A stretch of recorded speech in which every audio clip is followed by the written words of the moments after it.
To the Point with Kelly Dunn and Michael Williams. Memorial Day weekend marks the start of the summer driving season. What can we expect at the gas pumps, and what can we expect from the economy as we drive through the summer into the fall?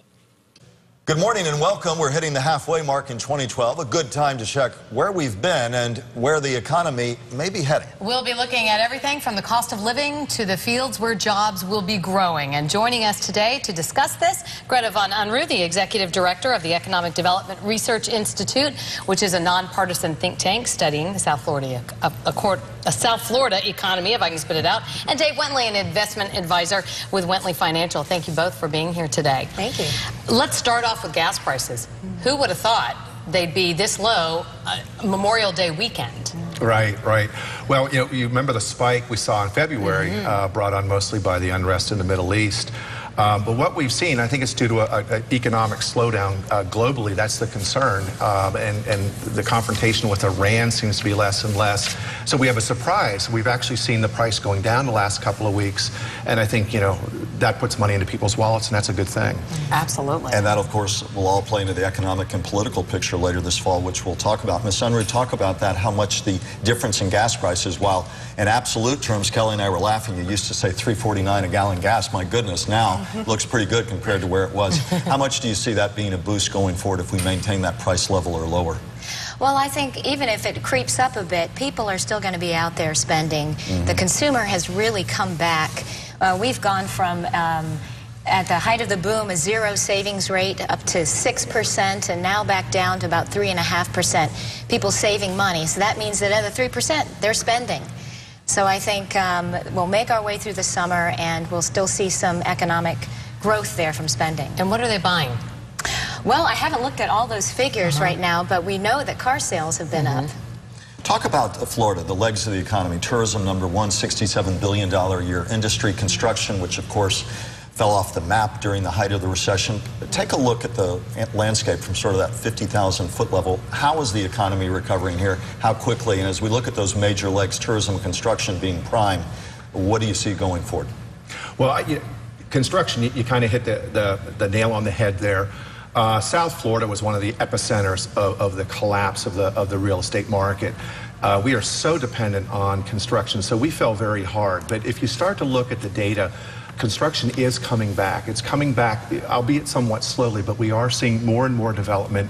The Toll Brothers report last week was very, very positive. So while people may not be feeling it immediately, we are beginning to see, a turnaround, and I think things are gradually improving. So have we hit bottom enough as far as homes losing more of their value?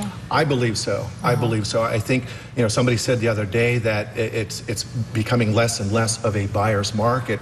In fact, it's more of a seller's market. People are realizing, look, we are at historically low rates. This is not going to last forever, and we are beginning to hire again. People are feeling a little bit more confident, and I think that's a benefit. Ms. Unruh, your opinion, what's leading our recovery, and going forward, will we have a more diverse Florida economy? One of the arguments was the lack of diversity is part of what hurt us so badly during the recession. Right.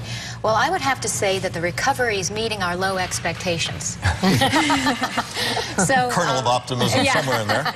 And actually, we have our tourism industry to thank for leading us out of this recession. It was one of our first industries in Palm Beach County and the Treasure Coast to come back. And since we've been looking at that since November 2010, we now see, here we are in the second quarter of 2012, we now see all of the private sector industries are now growing jobs. Some of those industries are back 30% from their trough during the recession. Construction too? Construction, no, they're at about 5% back.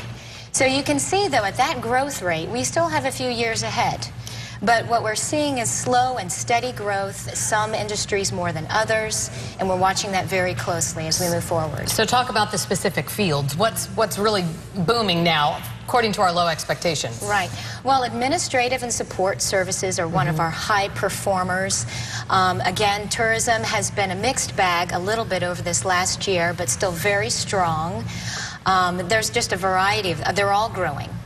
Can we see a sustainable recovery in Florida and in South Florida with construction still badly lagging? Talk about that in terms of real jobs. Kelly brings up a great point. People at home want to know, where are the jobs for me? Can we see anything sustained with those anemic numbers on construction still?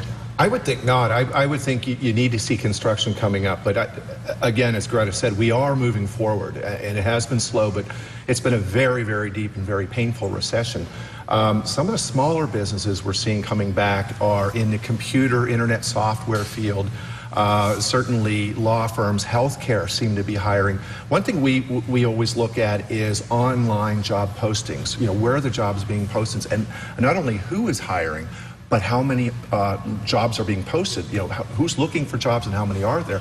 And they've been on the increase since January. So I find that positive.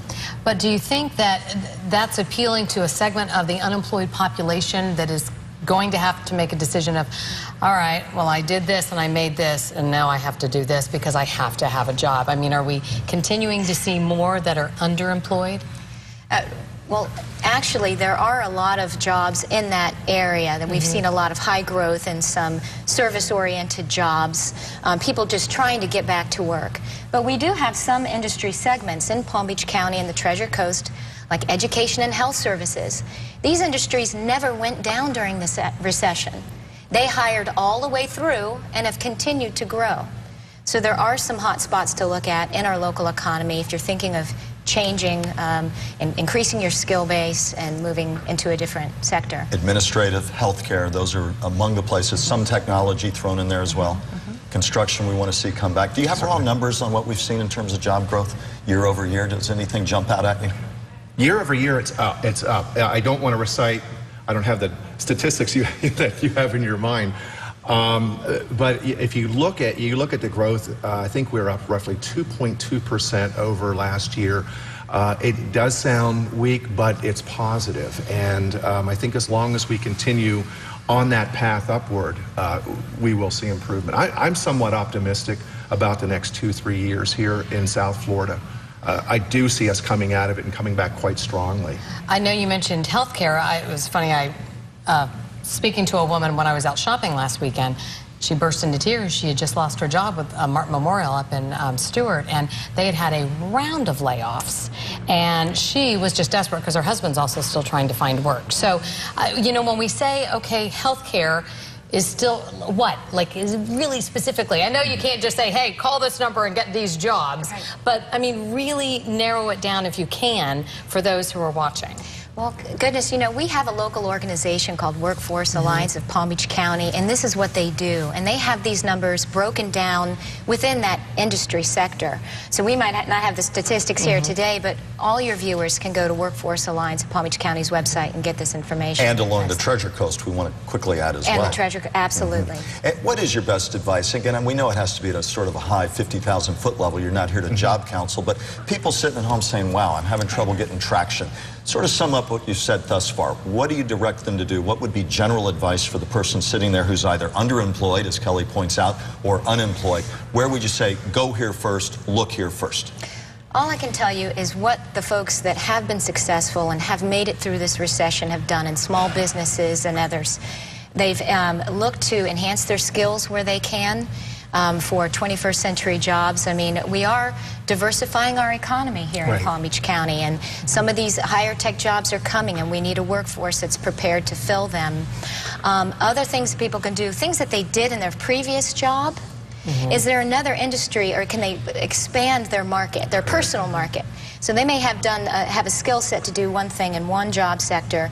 Can I do that for another job sector? And get kind of creative. I would add, I remember in the 90s doing a lot of rollover business. They were downsizing at AT&T Bell South at the time, and people were coming in their mid-50s saying, I'm not done, I want to keep working, but all I know is the phone business. And I said, no, think a second, what were you doing? You have skills that you have acquired over 20 years of work, 25 years, that you don't even know you have, that are very appealing to other employers. So you may think you only know this, well, go knock on the door of this company or that company, because they're looking for people that are reliable, 20 years at the same place.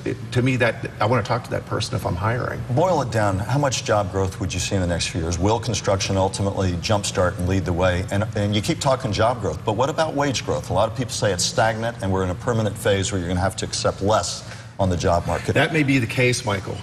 We have seen stagnant wages. what will bring back wages are high-paying jobs. I know the state of Florida is working very hard to bring in other industries to become more broadly diversified. If we can get, more engineering, more into the software, computer, kind of leading edge technologies, that's going to bring in the higher paying jobs. And with the higher paying jobs, you're going to need a support staff where you're going to be able to employ more and more people. It's not going to happen overnight, but I think that's really where we should be looking, where we should be heading. What are the indicators we should be keeping our eye out for to make sure that we continue to go in an upward direction? What should we be looking out for, say, in the next 6 months or so? Oh, goodness, we look at a lot of different indicators. In the real estate market, we're looking sub-county level now because the prices have stabilized in certain areas of our county and others continue to fall. Keeping a close eye on that shadow inventory of foreclosures that is looming and no one quite knows. And also building permits, housing starts, construction is a big part of our economy, so we're looking at that. And job growth, the job numbers. I mean, that's what we're looking ahead I would to. agree. I think, to me, the barometer really comes down to job growth. If you see it picking up, and the other one, I think that they go hand in hand, is housing. If housing has truly bottomed, and I agree with you, I think it has, and you start to see the housing market starting to pick up, that's an indication the economy is getting better. People are being employed again and are being employed with decent salaries, and they have a confidence that they can go out and buy a home. Well, and just to speak of housing, right now we're looking at an inventory, not including that shadow inventory that no one knows how to calculate, that it's about 7 months of inventory. That's historic levels for Palm Beach County. So we're really getting down, and actually the latest figures I saw was about 4 months of inventory left. So we're getting there. It's just going to be a slow and painful 2012, but all of the indicators look to keep moving up. Tough slog, but not 2008, 2009 anymore. Thank you both so much. Thank you, Greta Von Unruh, thank you very much. Dave Wentley, appreciate you all being here. My pleasure. Have a great rest of the weekend. And our roundtable is coming up right after this. Now for our roundtable with News Channel 5 political analyst and coordinator of the American Studies program at Lynn University, Robert Watson, and Brian Crowley, author of the CrowleyPoliticalReport.com.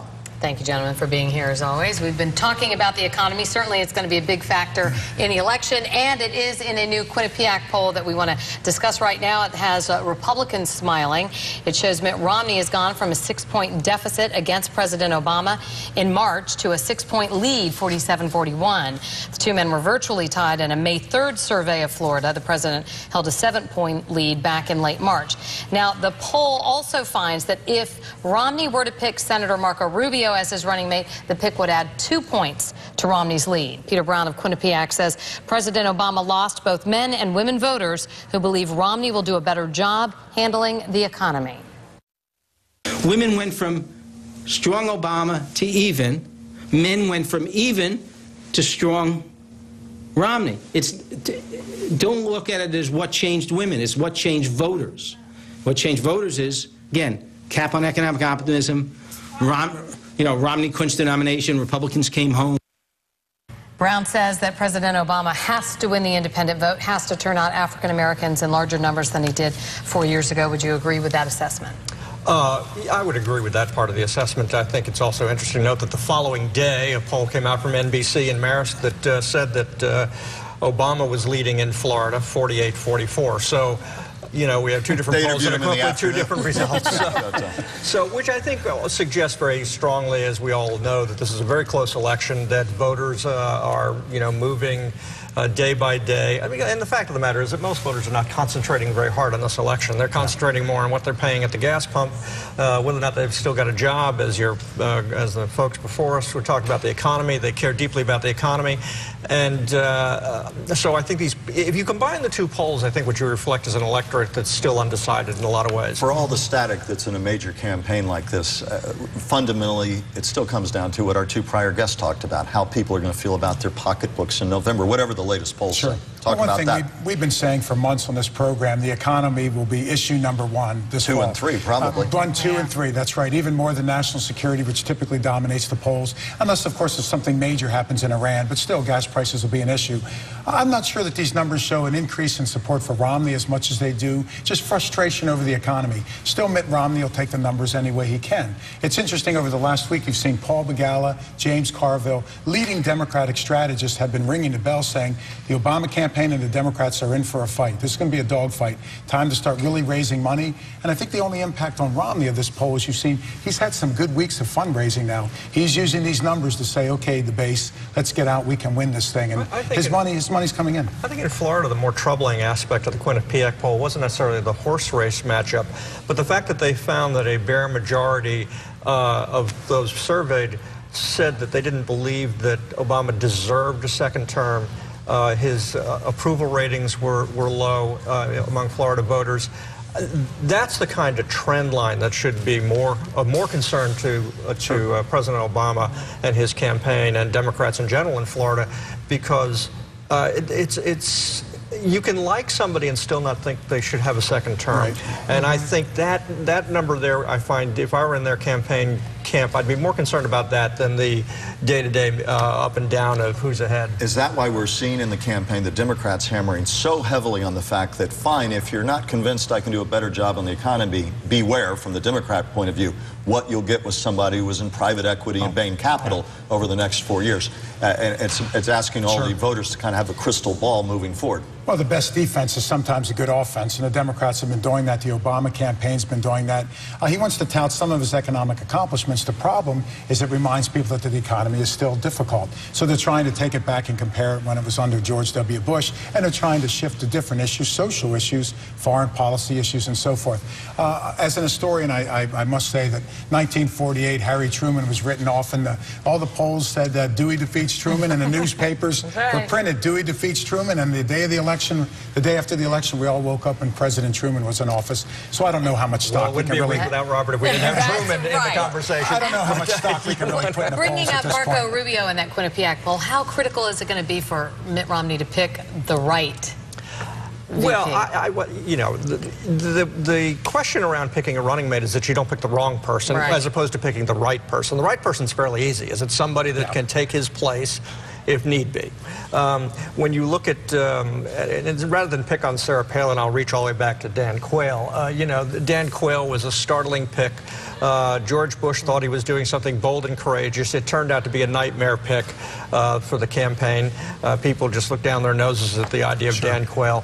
So you want a running mate who just doesn't draw that kind of attention. And throughout history, what you've seen is I think Brian's right, except for Lyndon Johnson, who probably helped Kennedy to win in '60 and brought something to the ticket. The usual pick is just don't pick someone that's going to be a drag on the ticket.